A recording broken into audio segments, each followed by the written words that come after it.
Howdy, I'm Lee Wilson from Two Guys Outdoors. Special guest, Josh Carter. And we are driving in New Mexico. So we're basically taking a trip up to Albuquerque to go to my best friend's wedding.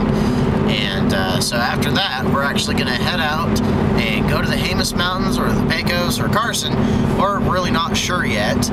But yeah, we're driving through beautiful New Mexico on I-40, heading out. And we're going to get to Albuquerque and we're going to hit up some good stores. We're going to go to REI and Rod and Peterson's gun store out on Central. We're going to go hit Kaufman's on Eubank. And if anybody's from Albuquerque and watching this, I'm sure you know what we're talking about. But yep, bump in the road. So, you know, it's going to be Sunday before we get out there. Today's Friday, and we're going to leave Sunday morning and head out there. But yeah, this is what we're doing. We'll switch the camera around here a little bit. And good old beautiful New Mexico.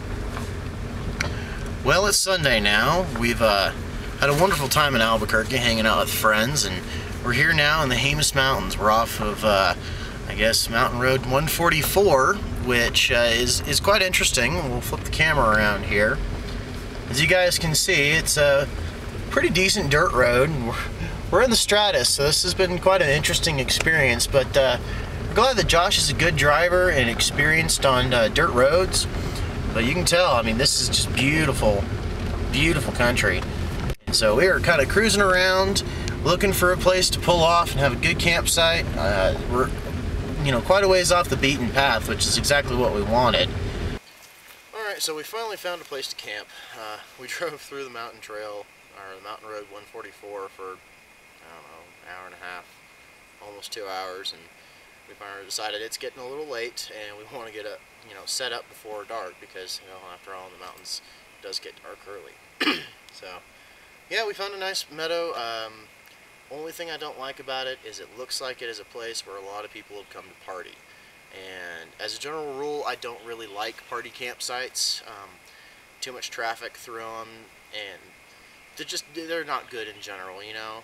We're not party people. We're not here to drink and carouse and make trouble. We're out here to camp.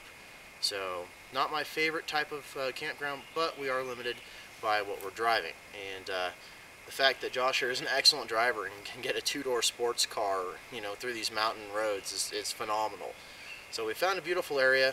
We've kind of gotten off to an older sort of two-track or single-track road. We're going to set up. It's way off the beaten path. So that's one thing we really like about it. Today we're not going to go primitive camping. We're actually, because there is a serious chance of rain and I don't have my good tarp on me and I don't trust the parachute shelter to be, well, any sort of waterproof at all, we're going to set up my bright International Safety Orange Ozark Trail tent. And so as soon as we get that set up, we'll show it to you guys. It's something else. Alright, so here we have our Walmart special, our Ozark Trail. And some people may be really anti-Walmart for any particular reason, or you might be anti-Walmart for the quality of, you know, equipment that they sell. But this is one piece of tent or kit that we've really decided is just proven itself. It was $30, and it has a lot of features in it that you find on more expensive tents and not so much on the less expensive tents.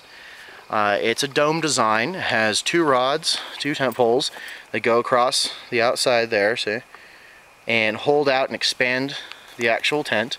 It's a waterproof material all the way around with a rain-flying vestibule area. It is technically a three-person tent, but we use it as a two-person so we can store all our gear inside of it. And one really nice thing, if you notice here down there, kind of the way it sets out when you stake it out is that it actually has a tarp bottom, waterproof tarp bottom that extends up into the tent, which you just don't find very often on inexpensive tents. And it's starting to rain, so it's a good thing we got the shelter set up. Josh here is going to unfold or open up and roll open the vestibule here. The only thing I don't like about this tent is it's bright orange. Not the most inconspicuous thing, but hey, beggars can't be choosers, and I've gotten 3 years of good use out of this thing. Great for car camping, and so I really can't complain. 3 years, $30, you know, $10 a year to have a good tent that actually sees a fair bit of use on car camping trips. And then you can just roll that thing up, and then there's a loop on the outside. There's also two internal poles that create an A-frame, and that's the orange poles, and give everything out here. A nice big opening, hobbit door. Yep. You can actually roll down the inside and have a bug screen. Yep. And let's see, that's the inside right there. There's the tarp bottom. That's flat. Still a little dirty from the last time we were using it, but you know, hey, sometimes it's not always easy to get these things perfectly cleaned out. So there's our tent. We'll get back to you later. Alright, so we're trying out our new camera method here, going Survivor Man style with the camera on the tripod and using it as kind of a balance beam. So hopefully you guys won't get too much of a shaky camera syndrome and more of a just a nice view of what we're walking through. We've got Josh over there, and he's got his Nalgene's, and we're following a cow/bicycle trail. Let's see if I can get a view of me here. Hey everybody. You're probably wondering why the hell I have my hat turned backwards. Well, it's for light gathering purposes. It's just one of those things, you know, normal hat, black brim, keeps off reflection, helps a bit, but since it is getting darker, you can see up there, beautiful trees, wonderful sky, sunset. I do like to turn my hat around a little bit, and it just allows me to get a little more light. Yeah, we're steadily heading downhill. Oh yeah. We found another old closed road, looks like, maybe a closed logging road. Lots of bicycle tracks here. And cattle tracks. Cattle tracks. We're actually on the search for water. I don't know if I mentioned that in the last 2 minutes and 20 seconds, but hey, that's what we're doing. We got the water filter in the backpack. If we can find water and it's still light enough, we'll do a full review on that. If not, then we'll come back in the morning and do a full review, and that review is especially for you, PS90 Tack Guy. So that's your shout out for this video, and like I said, I really hope to get you a good review. Oh, there's some wildlife off in the rocks. Little birdie.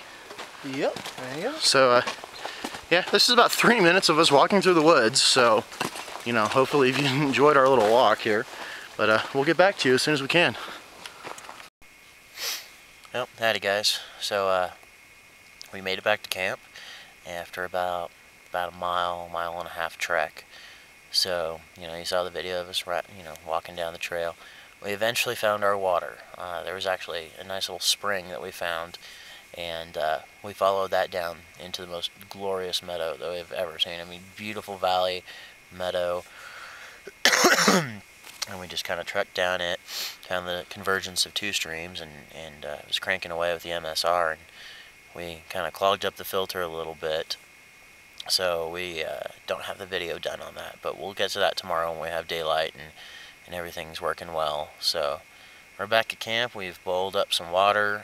We've actually boiled a liter of the water that we, just pulled out of the stream, just to, test and, boil it and see how it goes. And we're gonna probably boil the water that we filtered, simply because there were cows around, and viruses, you can't get rid of them with the filter. So we're just gonna go the classic boiler method and do that. But yeah, we've cooked up some Mountain House meals, and we're just kind of hanging out and having a good time. The stars are amazing tonight. I mean, you just look up and it's nothing but stars. It's wonderful. The clouds have kind of parted, so I can actually see them. They're rolling in and rolling out, but currently we've got a great view of the night sky. So yeah, we're kind of low on light. There's a fire ban here in the Jemez, so we can't build a campfire, which is disappointing. We could really use it for the warmth and the light, and just the fact that, campfires are amazing. But, hey, at least we can use stoves, and we won't be freezing to death tonight, so that's always a plus. But yeah, we'll get back to you guys in the morning, so stick with us.